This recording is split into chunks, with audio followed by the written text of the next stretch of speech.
बिस्मिल्लाहिर्रहमानिर्रहीम। अस्सलाम वालेकुम दोस्तों, आज की वीडियो के अंदर हम आपको बताएंगे कि स्मोक क्या है, स्मोक कैसे बनती है, स्मोक की हिस्ट्री क्या है और स्मोक का इंसानी जिंदगी के ऊपर क्या असरात है। स्मोक की अगर बात करें कि स्मोक एक इन्वायरमेंटल पोल्यूशन है जो कि लकड़ियों के जलाने से जो धुआं पैदा होता है उसको जब हवा में मौजूद नमी यानी कि फोग या धुंध के साथ जब ये मिलते हैं तो केमिकल रिएक्शन के नतीजे में जो पैदा होता है वो स्मोक कहते हैं। स्मोक का इंसानी जिंदगी और इन्वायरमेंट के ऊपर बहुत ज्यादा असरात मुरतब होते हैं।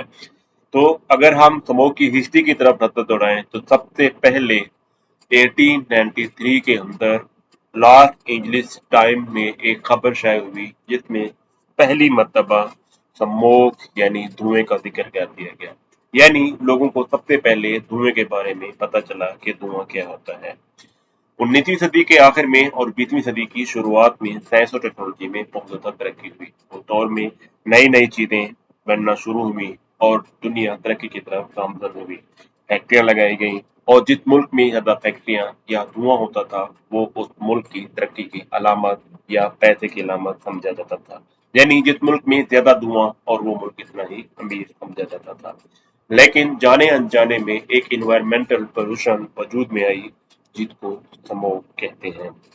1943 के अंदर लॉस एंजलिस में कई दिनों तक घने बादल छाए रहे। लोगों ने यह समझना शुरू कर दिया कि शायद जापान ने अमेरिका के ऊपर केमिकल अटैक कर दिया।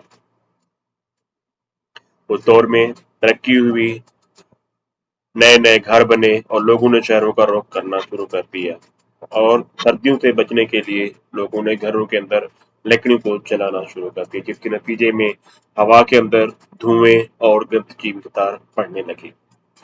दिसंबर 1952 के अंदर लंदन में 4 दिन तक बादल छाए रहे जिसके नतीजे में दम घुटने और मुख्तलिफ किस्म के ट्रैफिक हादसात की वजह से तकरीबन 4000 लोग जिंदगी की बाजी हार गए। 5 दिन के बाद बादल तो हट गए, उसके नतीजे में 8000 लोग अपनी जिंदगी से हाथ धो बैठे। जिसको देखते हुए 1956 के अंदर क्लीन एयर एक्ट का एक कानून लाया गया जिसमें हर वो चीज जो धुआं पैदा करती है उस पर पाबंदी लगाई गई। बिजली और गैस से चलने वाली चीजों को तरगीब के लिए कहा गया। Types of smoke. स्मोक की टाइप दो तरह की होती है, सल्फ्यूरस स्मोक जिसको लंदन टाइप या ओल्ड स्मोक भी कहते हैं और दूसरी होती है फोटोकेमिकल स्मोक जिसको लॉस एंजलिस टाइप या मॉडर्न स्मोक भी कहते हैं। सल्फ्यूरस स्मोक की अगर बात की जाए तो इंटेलिजेंट फैक्टर का होना जरूरी है। उसमें ठंडा मौसम, हवा में नमी और हवा का ठहराव। ये स्मोक ज्यादातर सर्दियों में या ठंडे इलाकों में होती है। सर्दियों के मौसम में लोग ज्यादातर लकड़ियां या कोयले को जलाते हैं और इसके नतीजे में सल्फर हवा में मौजूद शामिल होकर सल्फ्यूरिक एसिड और सल्फ्यूरस पैदा करती है। इस किस्म की पोल्यूशन को स्कैम्पी पोल्यूशन भी कहते हैं। फोटोकेमिकल स्मोक की अगर बात की जाए तो ये ज्यादातर गाड़ियों, इंजन और फैक्ट्रियों से निकलने वाले धुएं से बनती है।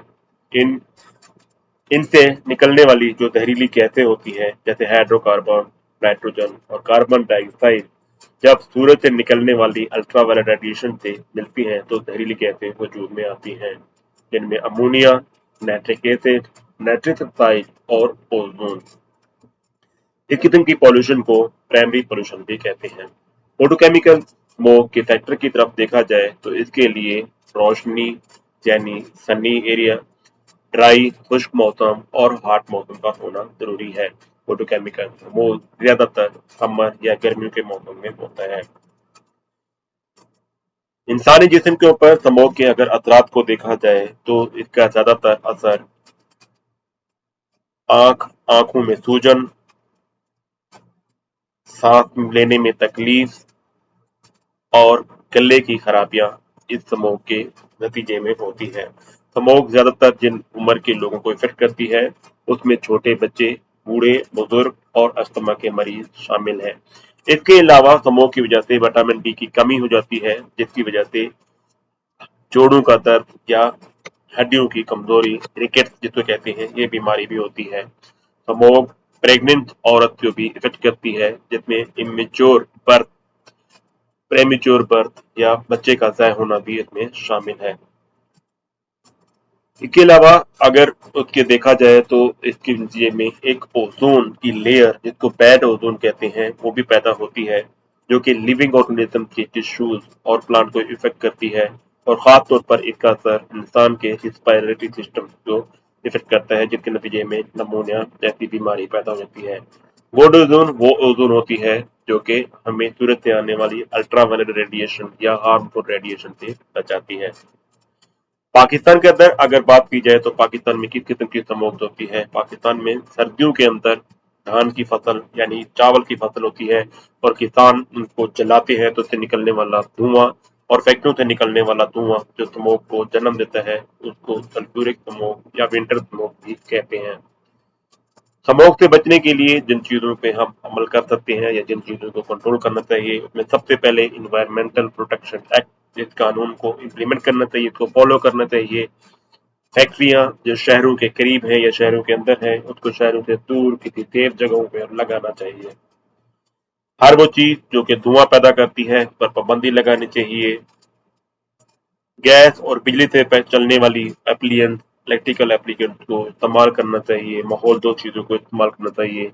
माहौल को मजीद खूबसूरत बनाने के लिए ज्यादा से ज्यादा दरख्त लगाने चाहिए, और ये सुन्नत भी है, नबी नबी मोहम्मद सल्लल्लाहु अलैहि वसल्लम ने ज्यादा दरख्त लगाने पर जोर दिया है। तो दोस्तों, ये थी हमारी आज की वीडियो। आई होप कि आपको बहुत पसंद आई होगी। Thank you so much. और आप इस वीडियो के आखिर में अपने कमेंट्स भी हमें दे सकते हैं।